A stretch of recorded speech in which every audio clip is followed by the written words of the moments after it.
Hi, my name is Christina Gabbitas and I'm a children's author. And I've been writing for over 12 years. All my books have an educational element. I was never a prolific reader. I was a struggling reader.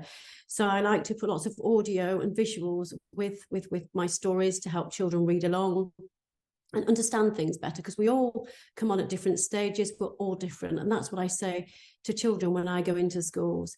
So I'm going to concentrate on the No More Nice County Line story that I was commissioned to write in 2019.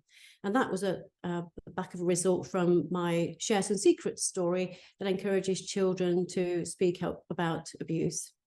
Okay, so I was approached by the Police and Crime Commissioner's Office of Humberside to see if I could engage with children and young people on the topic of knife crime. And whilst I got them to write poetry and engage with them, when I started researching further, I realised that a lot of time knives were involved, drugs were involved as well. And I thought, well, to make this give this story longevity and be more cost effective to utilise of public money, I thought I would incorporate the county lines within this. So the story starts with a group of friends who meet in the park. They range from age 10 to 16, who are groomed by a guy called Steve. So I get children to understand what it means when someone's trying to groom them. So Steve meets them, he grooms them, they all go back to his flat, they try weed, which they'd never tried before, and he gets them involved in county lines, so delivering parcels from wherever they are, Leeds, Manchester, and they meet at Runner's Cafe at the end to pick up their money, their payment, which doesn't happen. And within the story, two of the characters are very nervous in one of the houses. They see lots of knives visible in their hands. So they pick up a knife on the way out, which they think is going to protect them. Okay, so this story was then made into an animation, which was launched in February 2020. We all know what happened then. It was the pandemic, and I had a lot of events organised, but they were all put pen, and we all know what happened in the pandemic there. So this resource is now being utilised nationally by different police forces, schools, educational establishments. So as part of the commissioning, I visited a number of schools with Humberside Police, with North Yorkshire Police, Lancashire Police. So it's working really, really well. So from the school visits that I go into, what I do when we go in, I usually go in with PCSOs or police constables. More recently, I've been working with North Lincolnshire Council, who commission some services. So with Youth Justice Partnership as well as Humberside Police. So when I go into a session, I've predominantly been visiting primary schools, but I've also visited pupil referral units, alternative provision, and complex needs, from Yorkshire, Lancashire to Birmingham. So lots and lots, over 100 schools in total. Predominantly, more recently, I think primary age children have been overlooked for education. So I've visited lots of primary schools.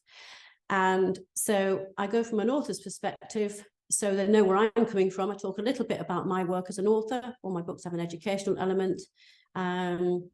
And then I move on to the No More Nice County Lines. They get showed the animation, and then we have a chat after that to see what they've understood about it. And I dissect the story and go through it. And we have Q&As, which the police get involved with, and the Youth Justice Services as well. So it opens up a whole raft of conversations, and it opens up lots of safeguarding issues that then can be identified and acted upon. But what I have found from visiting all of these schools in all these different areas, there's that, again, primary age children have been overlooked for education, because a lot of these county lines are being run by teenagers. These teenagers have been groomed and they're being exploited. And then these teenagers are actually grooming the younger ones from age 9 upwards. You know, one school, they had a child involved in a county line in year 5. So we have a duty to educate our children as parents, teachers, as a society. I know that, you know, some schools don't want a visit about the topic, but you know, what I would say is that you're doing them a disservice. These children are going to move from their primary school, they're going to be mixed, they're going to secondary school, they're mixing with children from all different backgrounds, and they're going to be exposed to it. So I think my remit is prevention, so early intervention, education. It really is key. If I can stop one child from being exploited, I'll have achieved what I set out to do. I mean, it really is. I've conducted lots of research, and when I was writing the story, when I'm writing any story, especially because they're all usually factual information, is I want to get it right. So as part of my research, I did interview an ex-criminal who basically, he was delivering drugs. He'd been paid by someone else. He decided to set up his own drugs concern. And he he's no longer involved in crime, because what happened with that was I wanted to know what his motivations were. So he said to me, you know, I was making money. It was all about money. And this one particular day, him and his friend saw this guy on a moped in what they call their patch. So they stole his mobile phone. I said, well, you know, why did you do that when he was on our patch? So anyway, the next day they realised that they'd heard that this other gang were looking for them. So he went home, got knives out of his mum's kitchen drawer, and they knew this gang were looking for them. And so they were walking along the next day. The gang were coming towards them. Little did they know that the other gang had a gun, shot his friend dead, and left him for dead, stabbing him several times. So for the third time he was in prison, he said he had a wake-up call, obviously nearly losing his life. He's now a pastor and encouraging children and young people to stay away from a life of crime. So he's now living a good life with the family. And so it is really important to educate our children. So yeah, part of my research, so when I speak to children within the school, I kind of relate it to when they're writing stories. You do lots of research like I've done with this, and I show them, I set up a separate website, nomoreknifecrime.co.uk, which you can get through the County Lines angle as well. And it shows all the working partnership and how I came to write this story. And the animation, guys, the Beats Bus guys, they provided the song No More County Lines, which is used for the intro and outro. I worked with the Warren Youth Charity in Hull. I worked with them and coached them to do the voiceovers for the animation. The actual illustrations were drawn by a young lady called Evie Hurst, who was 18 at the time. So it's been very much a collaborative effort in that respect. And I think that is also really important. So part of my research, I wanted to include as many people as possible. Research point of view, I spoke to a few police officers from Humberside, you know, to make sure I was getting my facts right, basically. And you know, in order to be able to deliver something that was going to be truthful and effective. And of course, in the pandemic, I'm constantly researching all the time and seeing things that are actually happening, and things changing all the time. These criminals will stop at nothing. They'll use whatever they're like. In the pandemic, they use different methods of trying to get the drugs delivered through, you know, some of the food chains, or you know, they will stop at nothing. So this is always going to happen. It's not going away. I mean, the police are doing an amazing job in infiltrating a lot of these lines, but there's lots and lots more being set up. British Transport Police are doing an amazing job having undercover police officers, you know, sniffer dogs on the trains, detecting within the story. There's two of the characters travel on the train, so they're traveling on the train because people aren't going to suspect young people traveling on a train. But I let the children know of what's happening and all the good work that's being done. And basically, you know, I like to go in with the police because it's like we're working in partnership, and that they, you know, helping to create the safer communities. So within the session, so I start off talk about the research, then the animation, then we chat, you know, the conversation is opened up, and that's the big one, because that's what gets them asking questions, getting them to understand what it means when somebody's trying to make them feel special. You know, Steve within the story will use, you know, you're part of my family now. I make it my business to know, because he buys them all clothes. So it's getting them to understand that, you know, he doesn't care about them. He doesn't care about them. I constantly dissect the story and then come back to them with it. And it is brilliant, the questions that you get, and again, the safeguarding concerns that can be opened up with that. And children can be further helped from just having those conversations. And then with a lot of the schools, spent over a year, if I had more time in a school, I would do a class poem with them. So basically, I would get them to put their hand up, see if they wanted to take part. I mean, I was a really shy and introverted and quiet child, and I would never put my hand up in the class. So immediately when I went into that classroom, I was nervous, thinking, is a teacher going to pick on me today? Because that's how I felt. It wasn't for the fact that I didn't know answers to questions. I was just scared of putting my hand up.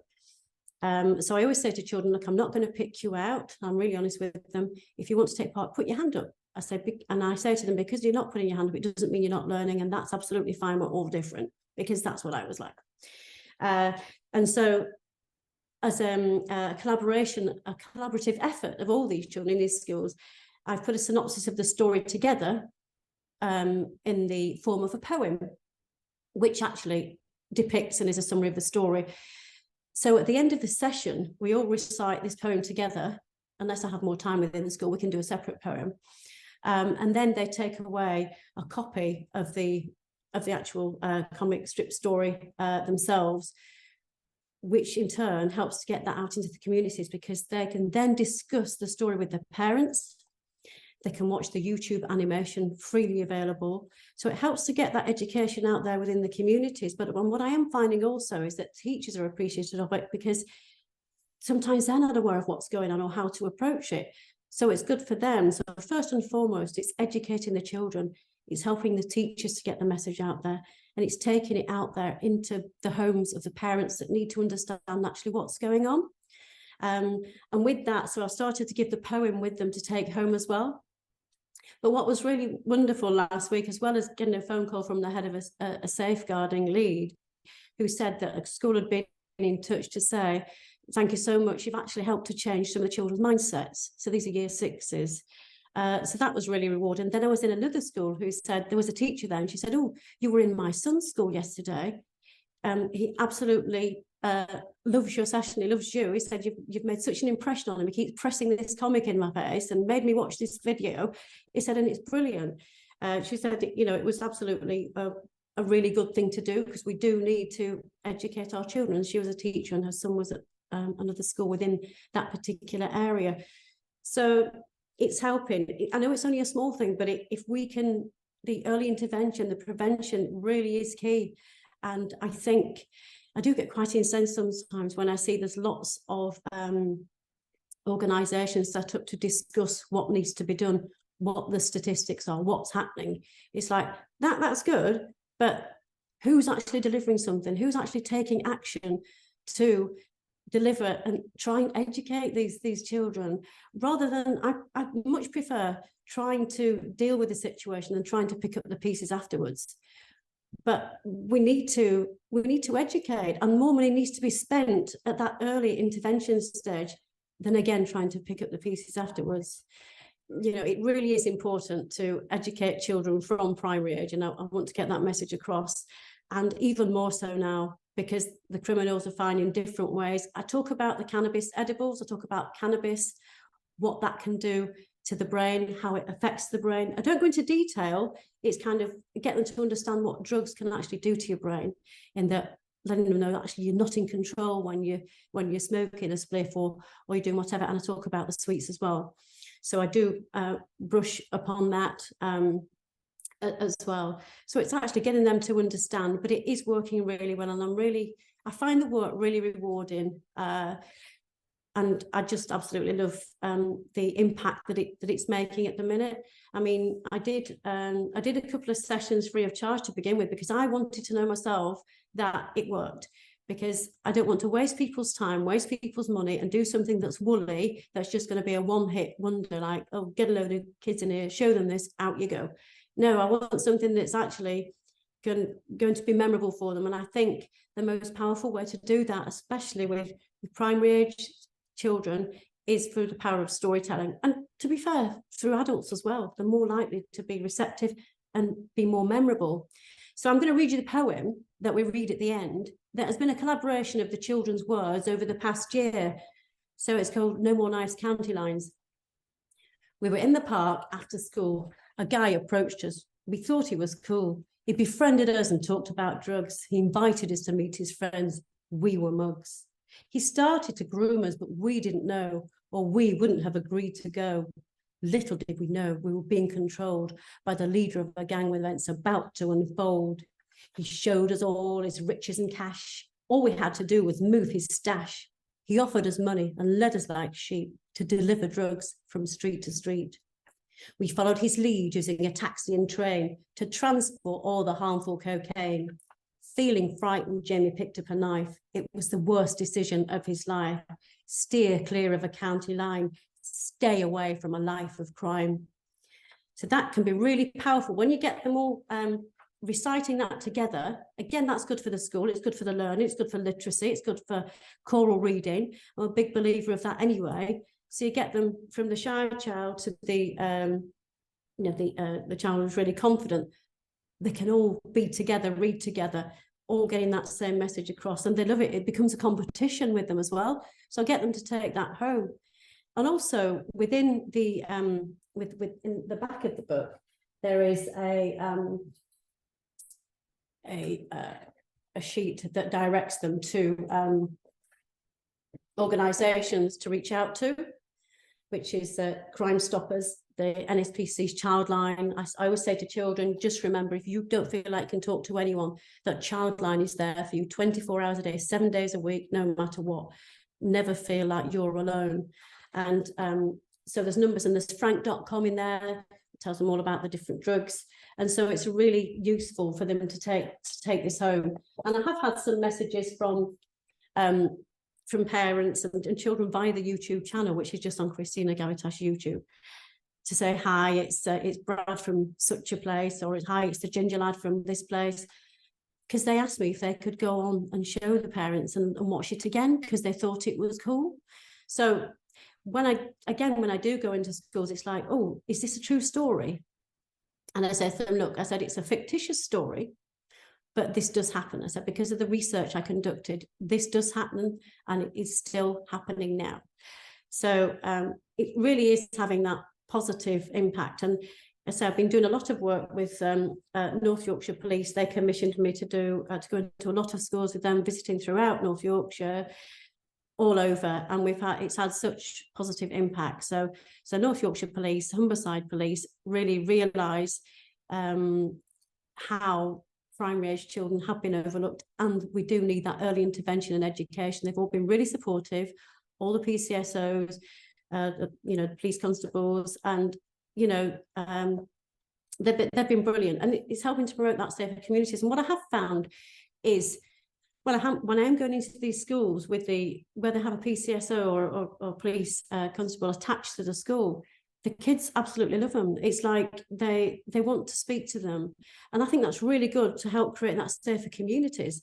Is that, there was one I was in a week ago where we were chatting after, and, they all got their comics, and the police constable, she was reciting the poem with them, and they absolutely loved her. And you know what? Out of that session, there were loads of, there were safeguarding issues that came out, and they were like, honestly, they were like bees to a honey pot. They wanted to ask lots of questions to her, and I thought that was really good for me, from a member of the public, from watching the police in operation.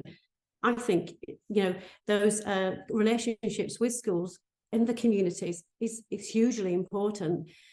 Yeah, so when I'm visiting schools, I think it is really important for police, police to be coming in their uniform. Someone said to me, oh, shouldn't they go in plain clothes? Isn't it going to scare the children? And I think, no, this is what we want to get away from.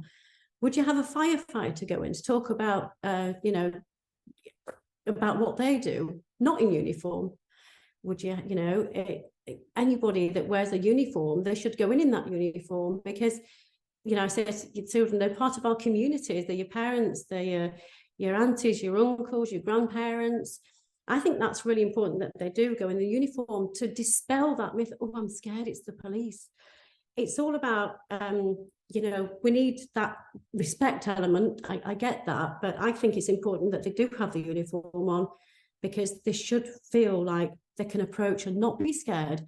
So I know some people might disagree with me. There's certain circumstances where there might be exceptional circumstances where it triggers PTSD for the child or whatever, for whatever reason it might be, from what's gone on in that family and their kind of cases in isolation. But I think it's so important that they see the uniform, and also that, you know, they're there, the police are there to help, and they can go to them. And actually, you know, it's a good job to do, and for them, giving them ideas for when they're older as well. So I think that is really important. And I found that it's, when I've been going into schools, it's worked. I know I did attend one school where the head teacher said, we haven't told the parents that you're coming in today, because the parents won't send the children to school because the parents are criminals, you know. And I think, well, they're already, those children might already have a poor view of police. So it's good for us to get that message across. Actually, they're good, they're there to help you. So if you're struggling, you can contact them. And I do let them know about Crime Stoppers as well, that, you know, if they did feel like they couldn't speak to anybody at all, you can ring anonymously if you were scared. You know, it's, yeah, I just think it's really important, that working partnership, and there needs to be more of it. And again, I can't stress enough early intervention, crime prevention, you know, to help our children, basically. So I think if anybody wants to, I'm doing a lot of work at the minute. I am hopefully going to be writing the next story. I'm just waiting for that commissioning to come in. Hopefully I can let you know about that, where I am actually writing a novel, but it's going to take me such a long time because I don't have time. So it could be another year, a couple of years before that comes to fruition. But it's called Trapped in County Lines. Now, one of the police sergeants noticed the name of this. She said, oh, that would be a brilliant resource for educating older children. So what happens when they actually do take the bait and they become involved, and what they can do to try and get out of that, you know, what can actually happen. So I'm currently researching that, and I will tell you more about that as that comes to fruition, but that is needed. That said, the resource is still, I changed the terminology. So when I visit a secondary school, I do change the terminology accordingly. Obviously with year 5, year 6, I'm not going to say, you know, this guy's friend got shot dead, or, you know, was stabbed and left for dead. I wouldn't say anything like that. I just say suffered at the hands of a knife wound, you know, softly things, but getting the point across. But with secondary age children, it's a bit different, because you know that they've been exposed to a lot more and know a lot more, and a bit more hard hitting. So so I'm going to be concentrating. I have, you know, year 7, 8s and 9s, I think, are good for concentration. And I think obviously the older ones, but I think once you get to a certain age, we'll have lost them. We need to get to them from an earlier age, so that we can, you know, we can help them. Education is key, prevention, early intervention. And again, I think that they need more money spending on that. The government needs to give them more money to spend on that, in my opinion. So they've got someone to turn to, someone to reach out to, because, you know, in some areas where the parents could be criminals, you know, we've got to try and help these children. We've got to try and help them and educate them as much as we possibly can. So it's really important. Whilst the animation's available, readily available to watch and use a resource, which is brilliant, there's so many different resources by different organisations, which are all brilliant. I'm not disputing that, but you cannot replace face-to-face interaction in the classroom. That cannot be replaced. So virtual, you know, obviously in the pandemic, I did do virtual sessions, but it's just not the same as actually visiting that school, opening up them conversations, body language, the whole thing. You can pick up so much more. That's why it's important. So if I get a request from a school, I'll contact the local policing team and say, do you want to come in with me? Because it's good for them. It's good for them to pick up on what might be happening. So there's lots of things that have been picked up. So it does create that helpful tool and impact